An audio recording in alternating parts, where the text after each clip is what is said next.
Qu'en est-il des profils d'apprentissage par rapport à ce cycle d'apprentissage expérientiel?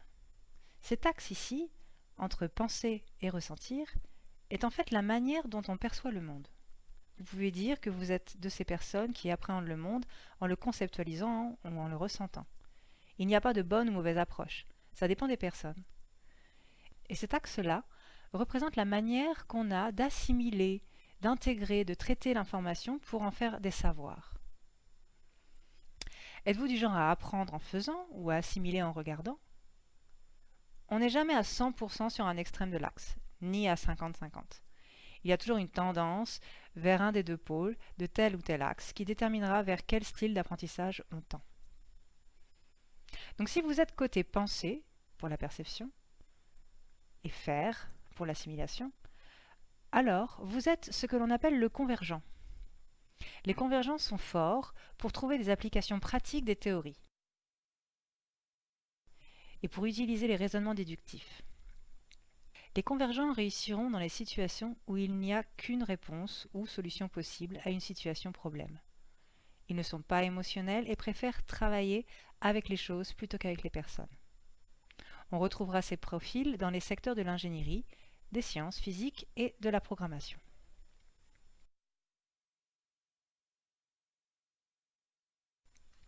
Si vous êtes côté ressentir pour la perception et côté faire pour l'assimilation, alors on vous désigne comme l'accommodateur. Les accommodateurs s'engagent activement dans les situations. Ils font les choses plutôt que de lire pour les étudier. Leur plus grande force réside dans la mise en place de plans et d'expérimentations impliquant les autres dans leurs nouvelles expériences. Ils prennent des risques. Ils excellent dans les situations requérant les décisions rapides et l'adaptation. Si la théorie et les plans ne s'adaptent pas à la résolution d'un problème, ils ont tendance à les écarter et à essayer autre chose. Ils résolvent souvent des problèmes en suivant leur intuition, par essai, erreur, en se basant fortement sur les informations venant d'autres personnes. Les accommodateurs sont à l'aise avec les gens, mais peuvent être ou paraître impatients, voire exigeants ou directifs. On les retrouve souvent dans les cursus en sciences de l'éducation ou le commerce. Ils préfèrent les emplois orientés vers l'action comme les métiers d'infirmière ou enseignant, ou dans le marketing ou la vente.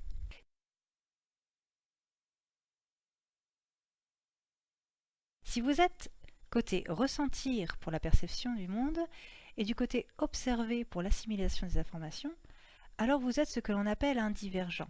Vous êtes donc imaginatif. Vous êtes fort lorsqu'il s'agit de trouver des idées et de voir les choses de manière différente, depuis une autre perspective. Les divergents ont les caractéristiques opposées aux convergents. Leur plus grande force réside dans leur créativité et leur habileté à imaginer. Une personne, avec ce style d'apprentissage, excelle dans la multiplication des points de vue sur les situations concrètes et la génération d'idées comme dans les sessions de brainstorming.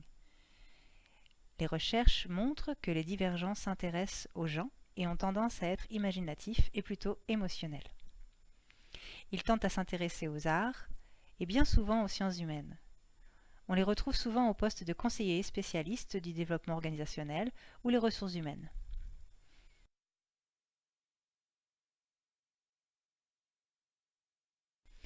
Si vous êtes du côté penser et du côté observer, vous êtes un assimilateur, c'est-à-dire que vous êtes capable de créer des modèles théoriques par le biais de raisonnements inductifs. La force de ces personnes réside dans l'habileté à comprendre et à créer des théories. Une personne avec ce style d'apprentissage excelle dans le raisonnement inductif, dans la synthèse d'une variété d'idées d'observation pour les intégrer dans un ensemble cohérent. L'assimilateur, comme le convergent, est moins intéressé par les gens et plus concerné par les choses abstraites et concepts. Il aura tendance à hériter son opposé l'accommodateur. Ils sont moins concernés par l'utilisation pratique des théories. Pour ces personnes, le plus important est que la théorie soit logique, précise et détaillée.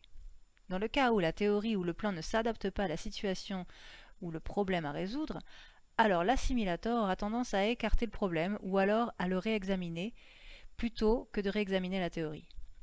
Par conséquent, ce style d'apprentissage est plus caractéristique des sciences de base et des mathématiques, plutôt que des sciences appliquées.